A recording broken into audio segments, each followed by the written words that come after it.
I think we all know that Australia is blessed with many natural resources. It doesn't matter whether it's aquifers and soils to support agriculture, mineral resources to support the mining industry, or petroleum resources, which are the underpinners for the oil production and, in fact, the natural gas production, which is very much a part of the energy mix that we have here in Australia.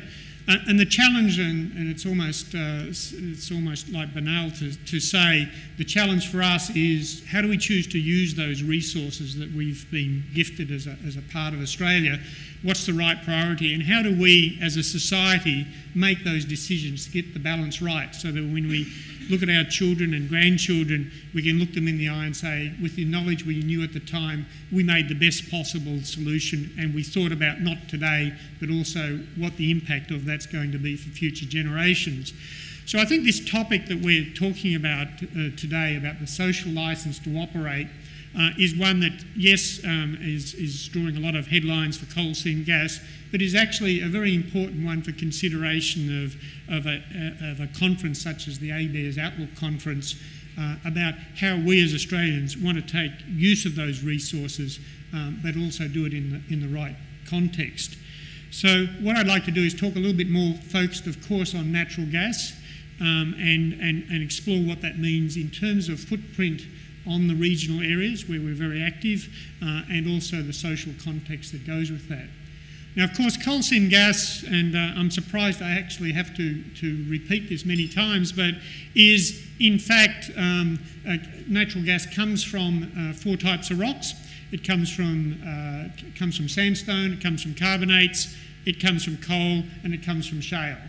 And it's all the same when it comes basically to the surface. It's methane molecules. And the marketing genius who decided to call it natural gas, I forever am grateful for that, because it was wonderful, wonderful branding.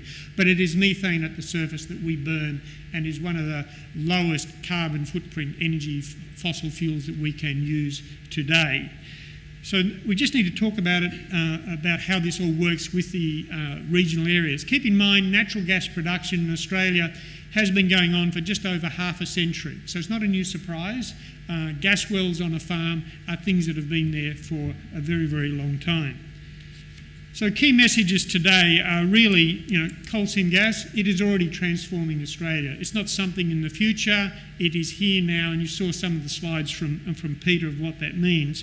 Just to give you an idea, just the coal seam gas to LNG piece is investing right now $30,000 a minute in capital investment that's coming into Australia. And a very large proportion, almost a half of that, is in the regional areas of Australia. It's not a large Korean-built platform that's sitting over the horizon. It's actually investment in wells in regional areas. And it's not a case of just 10 wells and we all go home. It's wells that will be drilled, monitored, remediated, moved on, that will go on for decades and decades. So there is long-term employment that goes on in that place. In fact, this is the largest regional investment by the petroleum industry, the largest onshore investment ever in Australia's history. And that's why it's important for us to be fully switched on as the implication of what that means.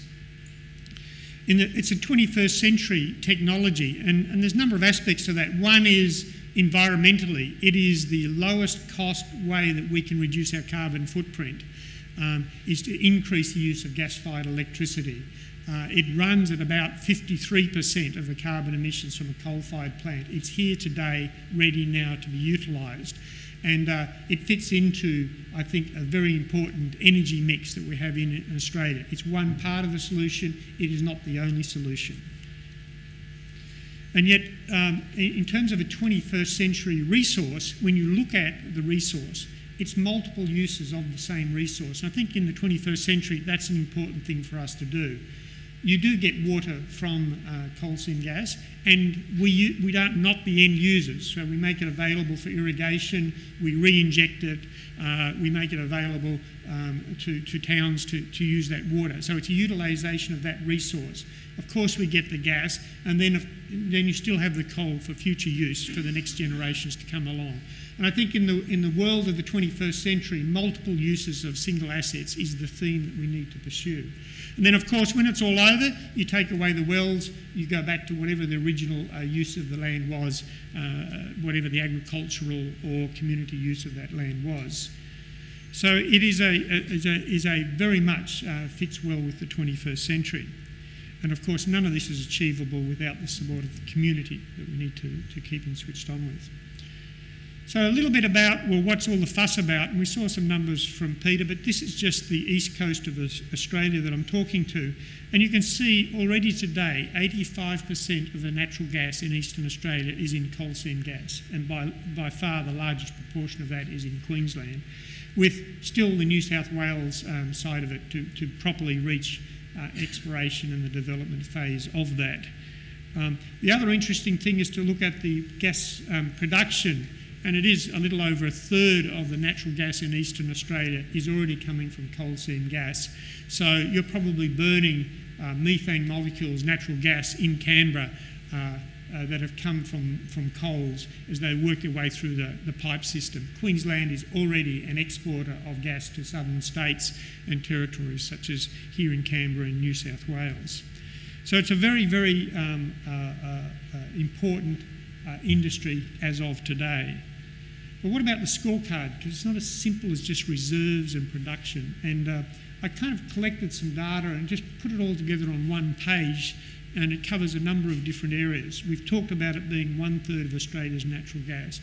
Today we're adding about 13 jobs a day into coal seam gas. And that's a mix between regional and the engineering that's going on out in on the LNG side of things, but about 13 per day being added. The capital investment I've spoke about. But the other interesting thing is, well, you know, what about you know, the community meetings? What are you doing in the local communities? I'm going to talk more about it later, but in 2011 there were 543 community meetings held. I think I went to almost all of them. No, that's not true, but there are a lot of the engagement that's going on, and I'm always impressed with how many you have to have before you actually start to move the needle. But we are very much in there. So every 2 days, 3 community meetings will have been held to explain what we're doing in these areas. I know I've shared the podium with Ray in Dalby on water forums, and we had probably 100 people in the room and talked about the aquifer impacts and how we're monitoring that and measuring it.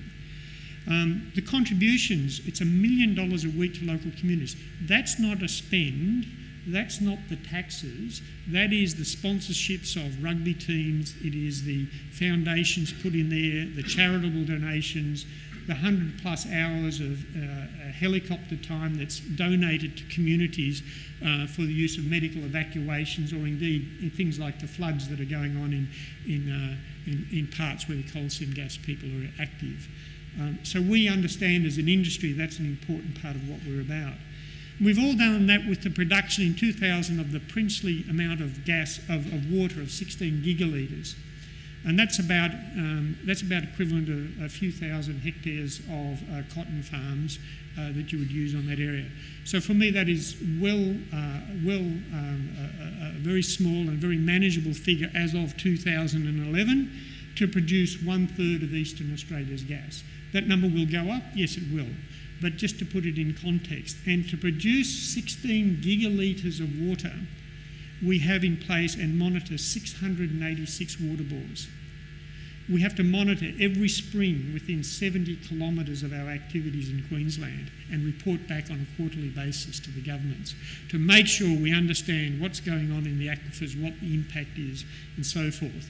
And I think we have state-of-the-art, there's a water portal from one of the CSG operators where you can click on the water bore and actually see what are the measurements of the quality, what's the level on the bore, how much has changed over the last, and some of them go out for 10 years. That's unprecedented transparency in Australia's history in terms of bore by bore, well by well quality of water that's being produced. And that's part of the transparency that we must have as an industry. And we sign, people talk about the farmers, and you've seen the press around Lock the Gates. We're signing about 4 access agreements a day with farmers who have sat down, landholders, who have sat down and talked to the coal seam gas companies and said, yes, here's the compensation, this is how it works, and they've signed up. And to date, no one has wound up in a court. We don't like that as the right answer. It's a negotiation that goes on. And the compensation packages are very comparable to what you see in Canada. They're very comparable to what you see in the US.